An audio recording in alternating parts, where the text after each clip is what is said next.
મિત્ર, વિડીયોને અંત સુધી જોજો. તમારો મગજ પણ ગરમ થઈ જશે અને ચોટલી ખીલો થઈ જશે. મારું નામ આશા છે. ગઈકાલે આખી રાત મને એક તાંત્રિક દ્વારા અવનવી વિધિ કરીને મને વિચિત્ર પ્રકારનું કામ કરાવ્યું. આજે હું મારી પોતાની સત્ય ઘટના વાર્તા રૂપે લખી રહી છું.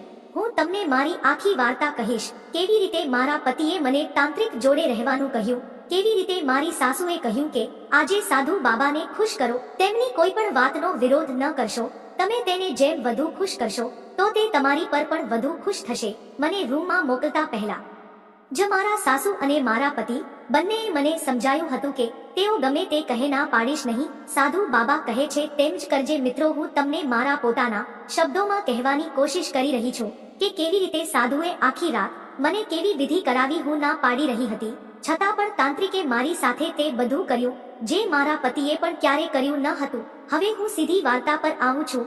લગ્નના 4 વર્ષ પછી પણ મને સંતાન ન થયું. ત્યારે મેં તબીબી સારવાર લીધી. ડોક્ટરે કહ્યું કે ટ્યુબ બ્લોક થઈ ગઈ છે અને મેં તાંત્રિકની સલાહ લીધી તો તેણે કહ્યું કે ગર્ભાશય બાંધેલું છે. અને સાચું કહું તો મારા પતિ મને બરાબર સુખ આપવામાં સક્ષમ નથી. જ્યારે પૂરતું પાણી છોડને ન મળે તો છોડ કઈ રીતે ફૂલી ફાલી શકે? તો પછી બાળકનો જન્મ કેવી રીતે થશે?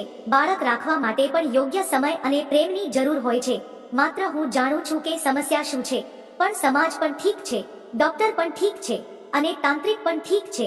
દરેક વ્યક્તિ પોતપોતાની રીતે કહેશે, કારણ કે દરેકને પોતાનું કામ કરવાનું છે. જ્યારે મારી સાસુ તાંત્રિકને મળવા આવી ત્યારે તેણે તેના પુત્રને કહ્યું કે તાંત્રિક કહે છે કે આખી રાત અમારા ઘરે પૂજા કરવી પડશે. તેમની વચ્ચે ચર્ચા થઈ અને તેઓ બંને તાંત્રિક પાસેથી સાધના કરાવવા સહમત થયા. બંનેએ ફરી મને કહ્યું, વહુ જુઓ, હું ડોક્ટર જેવો દેખાવ છું અને તાંત્રિક પણ છું, જેથી બને તેટલું જલ્દી તમારા ખોળામાં બાળક રમશે.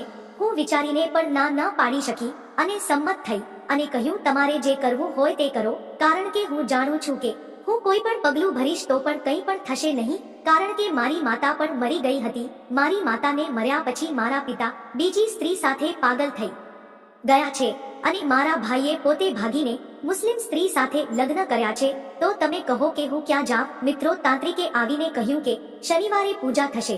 તેણે ઘણી બધી વસ્તુઓ લખી હતી અને કહ્યું હતું કે તમે તેને અગાઉથી લાવી રાખો અને હા, તમે માં દીકરો દિવસભર પૂજામાં રહેશો, પણ રાતની પૂજામાં તમે હાજર નહીં રહો. ફક્ત તમારી પુત્ર વધુ રહેશે. તમે બંને ઘરમાં નહીં રહી શકો. મારે આખું ઘર બાંધીને વહુનો ગર્ભ ખોલવાનો છે. મારા પતિ અને સાસુ બંને સહમત થયા. નજીકમાં એક હોટલ છે અને તેણે ત્યાં રાત માટે રૂમ બુક કર્યો. શનિવારે આખો દિવસ પૂજા ચાલુ રહી. તાંત્રિક ખૂબ જ મજબૂત માણસ હતો, જેની ઉંમર લગભગ 30 વર્ષની હતી. મોટી મોટી દાઢી, વાળ અને સ્નાયુબંધ શરીર હતું. તેણે આખો દિવસ કપડાં પહેરીને પૂજા કરી. તેમણે મને શનિવારે સંપૂર્ણ પોશાક પહેરીને રહેવા કહ્યું. હું પણ કરવા ચોથની જેમ પોશાક પહેરી લીધો અને આખો દિવસ ખોરાક અને પાણી વિના રહી ઉપવાસ કર્યો. રાત્રે તે મને ધાબા પર લઈ ગયો અને મને રાતની પૂજા માટે તૈયાર કરી. ચારે દિશામાં પાણી રેડ્યું, દીવા કર્યા અને ચારે દિશામાં સરસમને મીઠું સાટ્યું. તેણે નીચે આવીને મને પીવા માટે પાણી આપ્યું અને પછી અમે ચારેય જણે ભોજન કર્યું. રાત્રિ ભોજન પછી મારા સાસુને પતિ બંને સુવા માટે હોટલમાં ગયા. હવે તે મને રૂમમાં લઈ ગયો. અગરબત્તીનો દીવો પ્રગટાવ્યો, 51 દીવા પ્રગટાવ્યા અને નીચે રંગોળી જેવી ઘણી પેટર્ન બનાવી. રૂમની એક બાજુએ ગાદલું મૂકવામાં આવ્યું હતું અને આખો ઓરડો દિવ્ય અને ભયાનક લાગતો હતો. તાંત્રિક દિગંબર થઈ ગયો અને મંત્ર જાપ કરવા લાગ્યો અને તેણે મારા પર પાણીનો છંટકાવ કરતા જ એક પછી એક મારા બધા વસ્ત્રો ગાયબ કરવા લાગ્યો. થોડી વારમાં અને તાંત્રિક મારી પાસે આવીને બેસી ગયો. તાંત્રિક મારા શરીર પર ઘી અને મધ અને થોડી ખાંડ લગાવી રહ્યો હતો.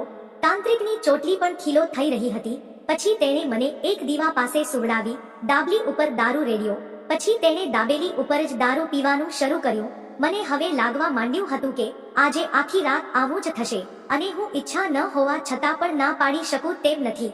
તેથી મેં વિચાર્યું કે તેમનો વિરોધ કરવો એની કરતા સમજદારી તેને સાથ આપવામાં વધુ સારું રહેશે. હું વિરોધ વિના બધું જ કરી રહી હતી. પછી તાંત્રિકે તેની ચોટલી પર તેલ લગાડ્યું. ત્યારબાદ તેણે થોડો દારૂ પીધો અને મને પણ પ્રસાદ તરીકે પીવડાવ્યો. મને પણ નશો થઈ ગયો હતો. તે પણ નશામાં હતો. સૌથી અજીબ લાગણી ત્યારે થઈ જ્યારે તેણે મારી બગલમાં દારૂ રેડ્યો. આમ કરવાથી હું પણ ભાન ભૂલી રહી હતી. ત્યારે હું તમને શું કહું? તેણે કહ્યું, હવે મારી આખી રાતમાં લગભગ 4 વાર વિધિ કરવામાં આવી. તેની અંદર કોઈ આત્મા સવાર થઈ ગઈ હતી. સવારે 8 વાગે મારા સાસુ અને પતિ આવ્યા ત્યારે તાંત્રિકે કહ્યું કે આવતા શનિવારે ફરીવાર પૂજા કરવાની રહેશે.